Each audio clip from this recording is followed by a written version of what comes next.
এই যে আম্মা জান, রাইতের বেলা আইসো কিছু কইবা?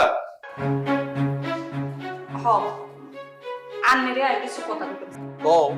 শোনেন আঙ্কেল, এই যে আন্নের বুড়ো হইছেন, এত বয়স হইছে, আন্নে দেন আর মারিছে গুড়গুড় গুড়গুড় করে ঘুরেন, এই ঘোরাটা কবে বন্ধ করবেন? এই আমি তোমার মায়ের পিছে ঘুরবার যাবো কোন দুঃখে? দেখেন আয় কিন্তু বেগিন জানি তো আর কাছে লুকাই কোনো লাভ নাই। শুনেন আঙ্কেল, আন্নে যে এটা করতেছেন এটা কিন্তু ঠিক করতেছেন না। আরে আমি নিজেই জানি না আমি কি করতেছি। দেখো না যাই না উল্টা পাল্টা কথা কইবে না, কই দিলাম। বাবু গো আই বেগিন জানি শুনেন, আন্নেলে বলতে গাইজ গাঙ্গ সংসারে অশান্তি হইতে আছে। আরে বাবারে আন্নে যদি আমারে বুঝুম বাজুম না বুঝাইতেন, উল্টা হালটা না বুঝাইতেন, তাই না আর বাপে কি দ্বিতীয় বিয়ে করতো? এইগুলালে আন্নেই দেয়। দেখো তুমি খামাখা আমারে দোষারোপ করতেছো। আমার কোনো দোষ নাই, বেবাক দোষ তোমার মায়ের। আর তোমার মায়ের দোষের লিগেই তোমার বাপ বিয়া করছে। হ্যাঁ আন্নে আরে বুঝান কেন? আর মার দোষ আই কি কছি খুকি? আই বুঝি না, আই বেগিন বুঝি। আন্নে আর মারে উল্টা হালটা বুঝাই বুঝাই আর মারে ঘুরাইছেন। আন্নে আর মারে স্বপ্ন দেয়ান না আর মার লগে ঘর করবেন। শোনেন আঙ্কেল, এত কথা কইতাম না, আন্নারে সাবধান করে গেছি। ইয়ার হরে যদি আন্নে আর মার হিসেবে ঘুরেন তাইলে কিন্তু কান্দের খবর আছে। এই মাইয়া, তুমি কি আমার রড ধানে লাগাইছো? যদি মনে করেন ভয় দেখাইতেছি তাহলে ভয় দেখাইতেছি, কিন্তু আন্নে যদি আর কথা না শুনেন তাইলে আন্নের নামে আইন নারী নির্যাতন মামলা করে দিন। আরে আমি তো কোনো নারী নির্যাতন করি নাই, তাহলে মামলা হইব কেমনে? মামলা না, মামলা যে কেন হইবে এটা সময় হইলে টের পাইবেন। আন্নে যা আমারে ভুলাইয়া ভালাইয়া স্বপ্ন দেখাইতেছেন, এই স্বপ্ন আনের কোনো দিনও পূরণ হইতো না। এ মাইয়া, তুমি তো আমার মান সম্মান লিয়া টানাটানি করতেছো। টানাটানি কেন? টানাটানি অন্তই শুরু করিনি। আন্নে যা শুরু করছেন মনে হয় টানাটানি করুন লাগবে। শুনেন একখান কথা, আর মনে হয় আন্নে ছোট বড়ে আন্নে ঘুম করছেন। অন সময় আছে আঙ্কেল, ভালো হয়ে যান, নাইলে কিন্তু বাকি জীবনে জেলের ভাত খাইতে হইবে।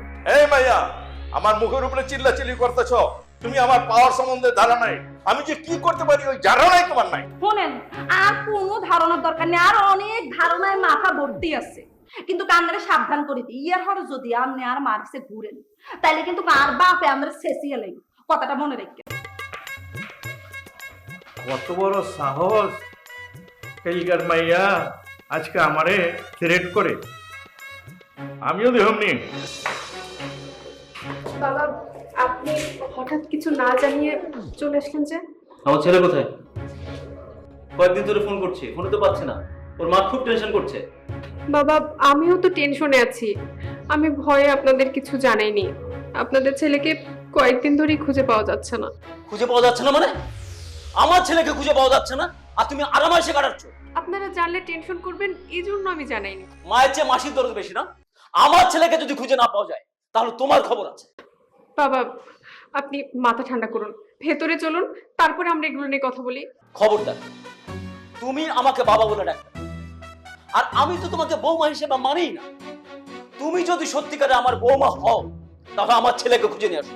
বাবা, আমাকে ভুল বুঝবেন না, আমি আসলে কিছুটা নিরুপায় হয়ে আপনাদের কিছু জানাইনি, তবে খোঁজাখুঁজি চলছে। থানা জিডি করেছো? না। তাহলে কোথায় খোঁজাখুঁজি করছে? আমি যা ভেবেছিলাম তাই হয়েছে।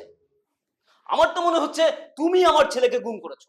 বাবা, আপনি মাথাটা ঠান্ডা করেন, চলুন আমরা ভেতরে যাই। ভেতরে যাই। আমি ভিতরে যাবো না, তোমাদের সব নাটক আমি বুঝতে পেরেছি।